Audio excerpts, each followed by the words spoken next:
Hi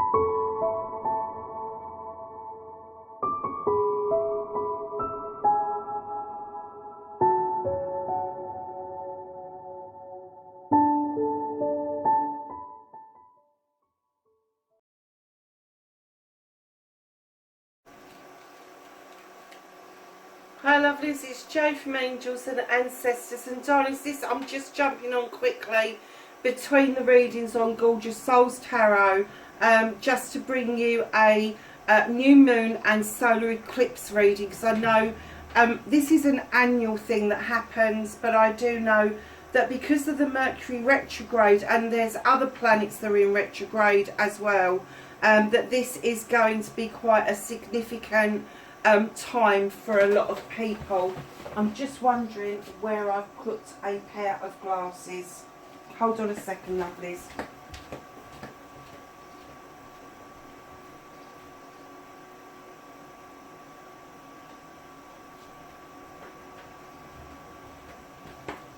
I was pretty sure they were out here, and now I'm pretty sure I don't know where the hell they are. Oh well, we'll have to try and do without them. Hold on, I found them. Sorry, I should have got this sorted, shouldn't I? So, I just done a quick shuffle with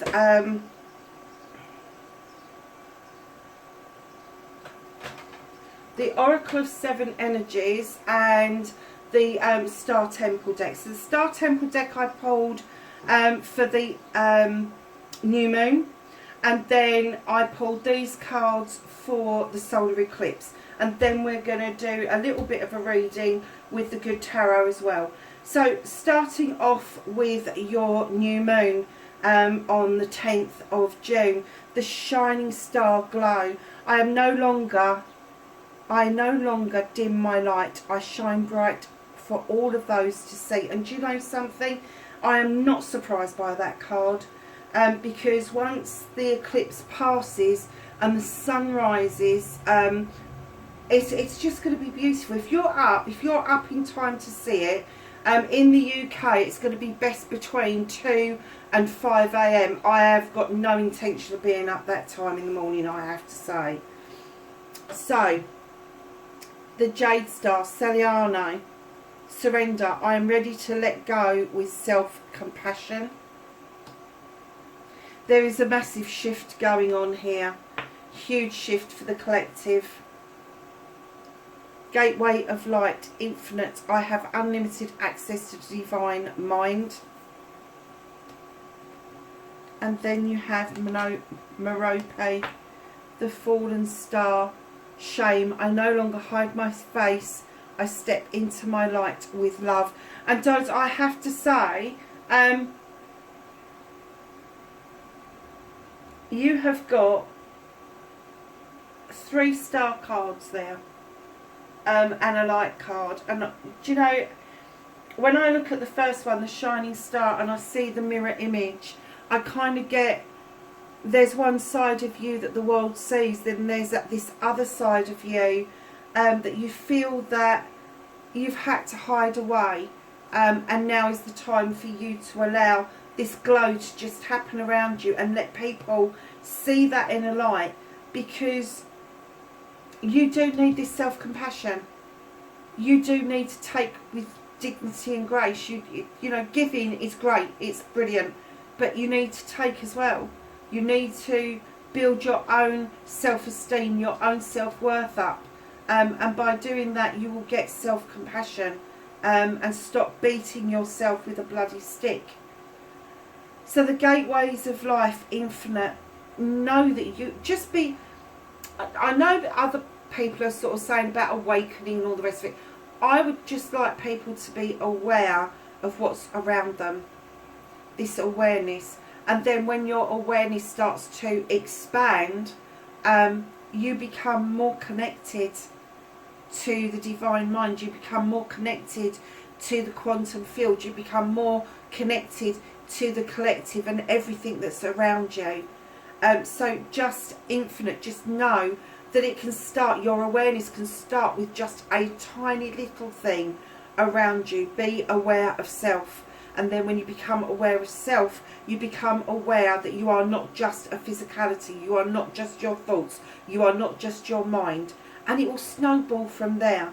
So have the faith that when you do this self-compassionate, that you will get this divine connection that is all to do with you, but it's also to do with everybody else.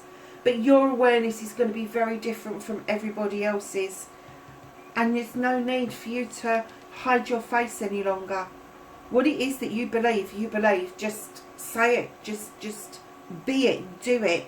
Embrace it. Get rid of the negative. Embrace the negative.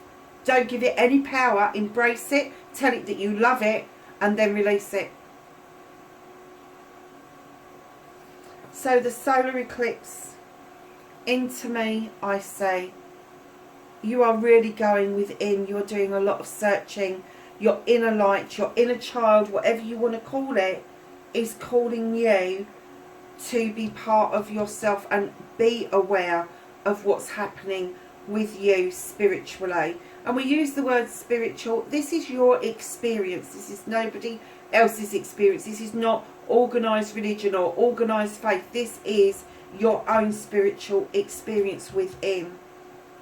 Seeing beyond, what was I just saying about the quantum field? Seeing beyond the stars, seeing beyond what it is that we know to be the truth. There is a card in this deck, and it says beyond the mind there is a heart or a heartbeat.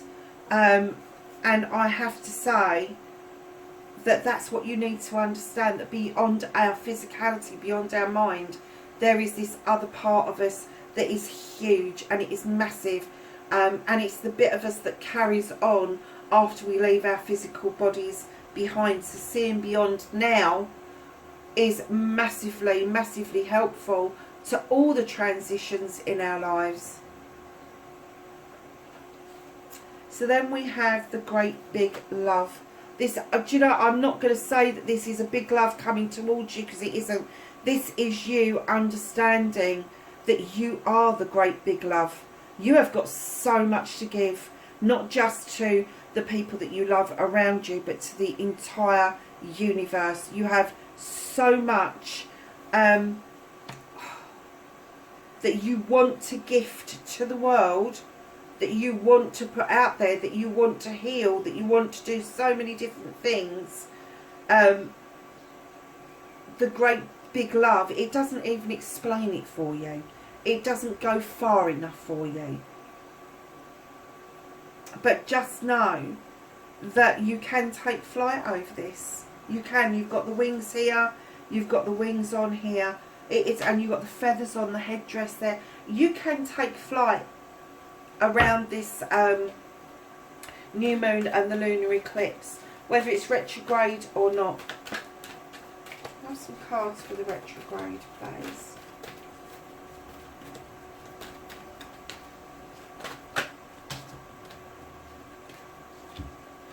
Okay, so new beginnings around communications. The Eight of Earth, for me this is you stepping into your power as the master craftsman.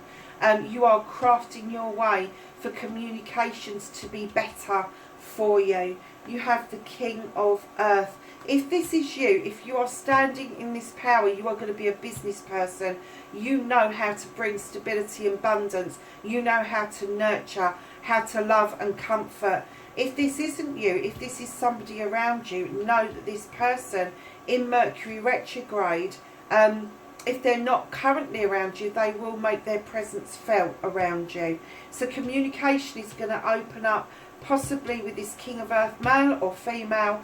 Doesn't make any difference. We are dealing with energies. So just know that there is this kingship around you. It could be yourself. It could be a return to an old self that you haven't been in touch with for some time. Then you have the Queen of Water. Now she's the most sensitive queen in the deck. Understand that when we're in retrograde, it can bring up old emotions. And what she's asking you to do in this particular case is know that diversion is okay. Diverting doesn't mean that you are not dealing with it. It means that you're going to deal with it in a different way. Ace of Fire. You have new beginnings around a passion or desire, projects, plans or people going forward.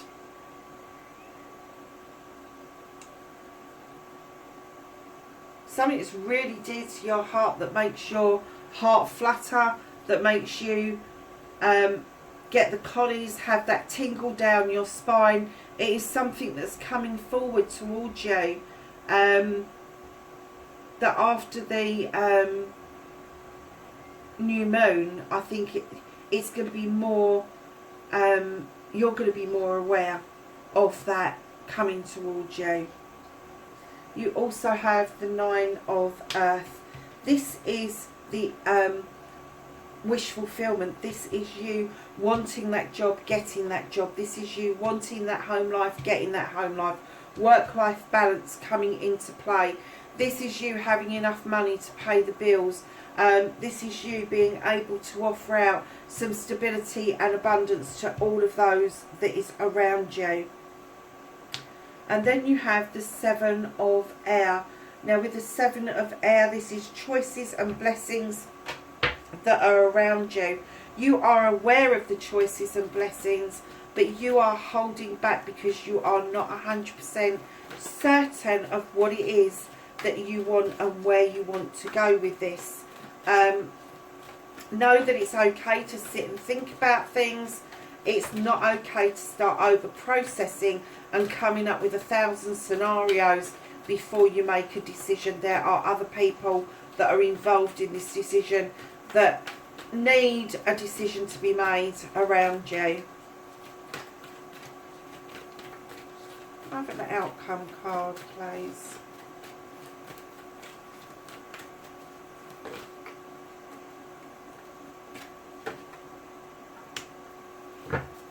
Okay, so just after the solar eclipse and the new moon, and I'm going to say this is because of the retrograde, you have the messenger of Earth. This, it may be slow moving. I'm not getting that at all. I'm getting that there is movement, but it's steady movement. This is not the knee jerk. This is not the fiery. This is not the watery. This is just nice and steady pace. What is it? Steady pace wins the race. Yeah, this is a message coming through to take your time. Don't worry that it's taking you some time to make that decision, so long as it's the right one for yourself. If other people are trying to get you to make a decision and you really cannot see the wood for the trees or the water for the seas, know that there is time. There is time to sit back and just explore your emotions, explore your thoughts, and know that the treasure is still going to be there, whichever way you decide to go. Now with the 8 of Water, in other decks it will tell you that you are a little bit betwixt and between around which way to go, but this is saying nice and steady and you will get there. You will get your ultimate wish fulfillment. So that, my lovelies, is your new moon and your solar eclipse reading, with a little bit of Mercury retrograde chucked in for good measure. I hope that resonates for some of you. It is going to be all signs. I am not going to put up different ones, so I hope it resonates for some of you. Darlings, I will be putting that up tonight, and tonight is the 9th of June, so yeah, I better get a move on. I will speak to you really soon. Take care. Bye for now.